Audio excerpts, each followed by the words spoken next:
Oh man, I was just about to go to bed last night. Remember that I'm 5 hours ahead of Tennessee time.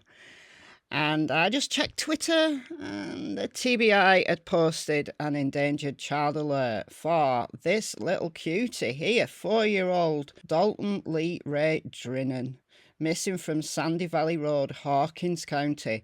It's actually the other side of Hawkins County. It's very close to Rogersville, whereas Summer Wells is very close to the Sullivan County line. So it's actually about 26 miles away. But the details were eerily similar. Like, my heart just dropped into the floor. Last seen walking away from his home, 3 feet tall, 40 pounds. I mean, just the same, everything the same. Brown eyes, curly blonde hair, wearing khaki shorts and a grey t-shirt. The thing that made me feel good, though, was that he was most probably with a Labrador dog. Labradors are very loyal. I thought if anybody's going to try and get him, the dog will protect him, or the dog will take him home, or at the very least, the dog will stay with him.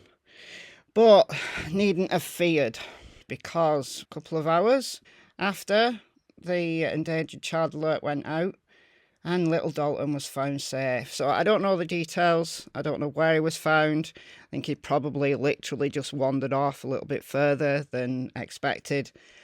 And thankfully they found him. But they did have all the initial search and rescue. I did see some pictures. There was a dog with them, search dog with them. So they were all set to go. And Sandy Valley Road is very similar terrain. It's actually kind of in a valley, but yeah, I was like, oh no.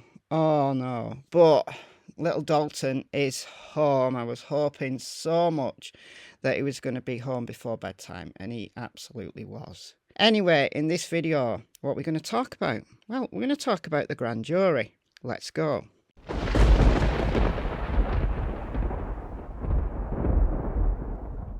Good morning everyone, my name is Michelle. I hope you're doing well. Welcome to another video.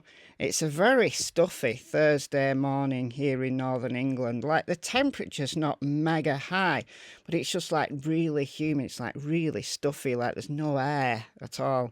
So, grand jury. Correct me if I'm wrong, you Hawkins County locals, correct me if I'm wrong.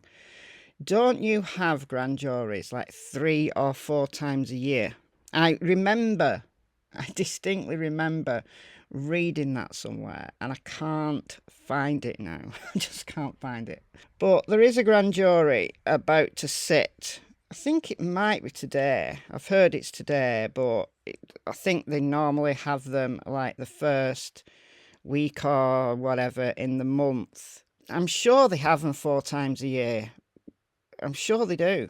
But there's been quite a buzz about this one upcoming, and I'm not really sure why, honestly. Is it because we're coming up to the 2-year mark and people are thinking surely somebody has got to be indicted, something has got to happen, especially given that the rumour is going around that they're not going to have a press conference this year. I mean, look, I was hoping that they'd give an update, but if they've got nothing to report, they've nothing to report. But it still lingers, 2 years and no suspects. Well, according to Sheriff Ronnie Lawson, everybody's a suspect. Everybody's still a person of interest. There's numerous people who have come out and said they've been cleared, but law enforcement have never cleared anyone. People say, oh yeah, I've been cleared and whatever. I don't know what to tell you about this grand jury, because there was a similar buzz. Do you remember this? If you followed the case throughout, bearing in mind that if I'm right, there has been numerous grand juries since Summer went missing. If they're 4 times a year, so there would have been probably 1 or even 2 in 2021, but maybe that was too soon, because if they're going to indict somebody, they've got to build a case. Or if it's totally investigatory, they can do that. However, got to have something. They got to have something to bring to the grand jury. They can't just say, oh, we've got this case, we've got this missing girl, and let's just look at all the suspects. That's just a waste of the grand jury's time. They don't do that.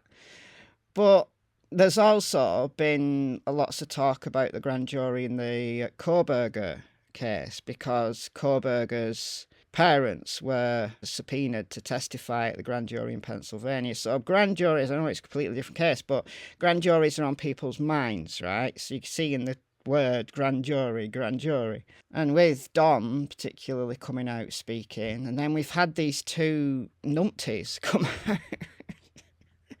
Candace's cousin, and then we had the slightly more believable, marginally more believable man who claimed to be an ex-co-worker of Don. I could have bought what he was saying. I could have bought that, yes, he knows the Lawsons, he's kin to the Lawsons. That all made sense. And, yeah, he could have worked at some point with Don Wells. What got me, though, was when he said Candice and Don are on the run, because they're clearly not. They're clearly not on the run. But anyway, try again. Anybody, all these people, what is it? Is it just distraction? Is it pranks? Is it just people trolling? I don't know. Right? People bored? Try harder. Come with a really believable story. Yeah, anyway, I digress. Do you remember in April 2022, I was really sure that something was in the pipeline, that something was happening. And this was because at the beginning of April, I think it was like April the 4th it aired, the lead investigator from Hawkins County Sheriff's Office, Detective John Pruitt, came out and spoke for the first time. And he said we basically got nothing. And then a couple of days after that, we had the District Attorney, General Dan Armstrong, come out and speak. And that was April the 6th. So a couple of days after Pruitt, Dan Armstrong came out. I can't remember doing a live about it at the time. So we're going to play this article here from WJHL, link in description. On the night of June 15th, District Attorney General Armstrong called in the TBI to help with the search efforts for Summer Wells. Now, almost 10 months later and no real developments, this case is unlike anything he's ever worked before. The sheriff will contact other law enforcement agencies, and but under the way the TBI is set up, I have to make the formal request for the TBI. So the sheriff, when in this particular case, he had called and asked for help from all the agencies, and then called me, and I asked the TBI to get involved. The long-spanning search for Summer Wells can feel like a blur, but the night of June 15th is clear as day, just as the call to issue an Amber Alert on the 16th. An Amber Alert is where a child is missing from either the person that's supposed to have legal custody of them or their parents. And so we put out the Amber Alert to alert everybody, including citizens. If you have a cell phone, your phone will go off on Amber Alerts. So you can be on the lookout and help us spot this child if the child happens to show up in your area. No one has been charged in relation to Summer's disappearance, but that doesn't mean the district attorney isn't involved. My role basically is just to be an advisor if any legal issues that may come up during the search, who to talk to, how to go about doing that.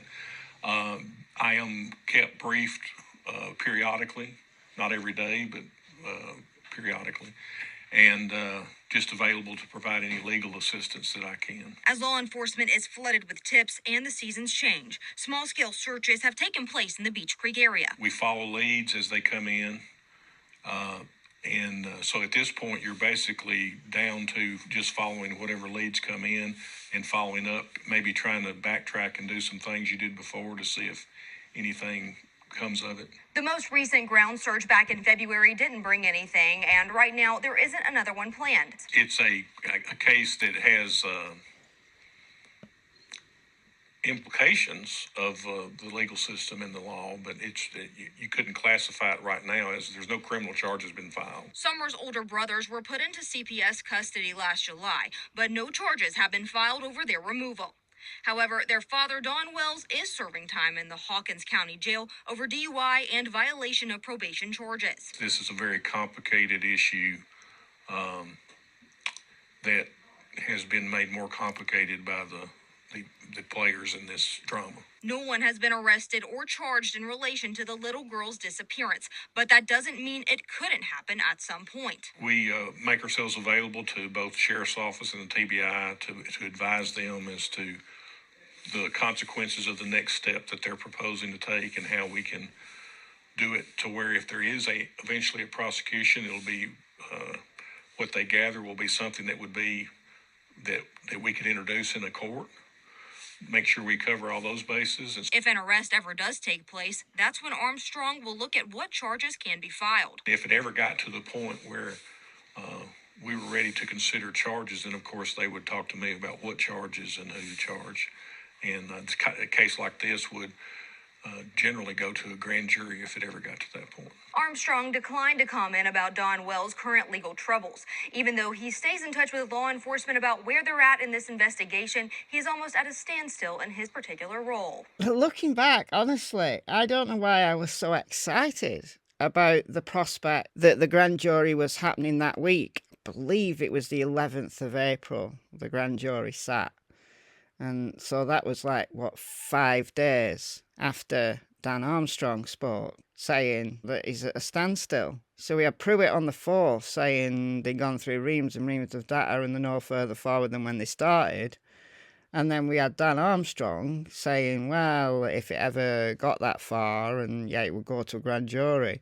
And, you know, I just heard the term grand jury and was like, they're lying, they're going to take these offenders by surprise and they're going to swoop in, going to say they've got nothing, and then they're just going to bam, bam, bam the door down. You know, they're going to do the grand jury completely in secret, they're going to indict them, and then they're going to take them totally by surprise. But doesn't it just feel like that again? It does to me, you know, because we've had 3-4 grand juries, if they're 4 times a year, since that April one. If the TBI are not giving any updates, Don's out of jail, he's been out of jail for several months now. The boys are not coming home. Heard Mary, Don's stepsister, say that Don and Candice have already given up legal guardianship. I don't know whether that's true or not, or whether that's just her opinion or speculation. She said that her dad said, but her dad's old, he's got dementia. I don't know whether that's true or not. So is it that the boys now know they're not going to go home and they're going to speak to what they know? Why have they not spoken out before? Maybe because they thought they were going to go home and it would be worse for them. All of these are just speculations. I hope that this buzz that's out there on the mean streets of YouTube is a real one. But guys, honestly, I don't think it is. I think it's just that we've got this heightened sense of anger, despair, frustration, that it's nearly 2 years and there's nothing on the horizon. But let me know what you think. Do you think there's going to be an indictment at the next grand jury in Hawkins County? Let me know in the comments, and I'll see you very soon in the next video. Bye, guys.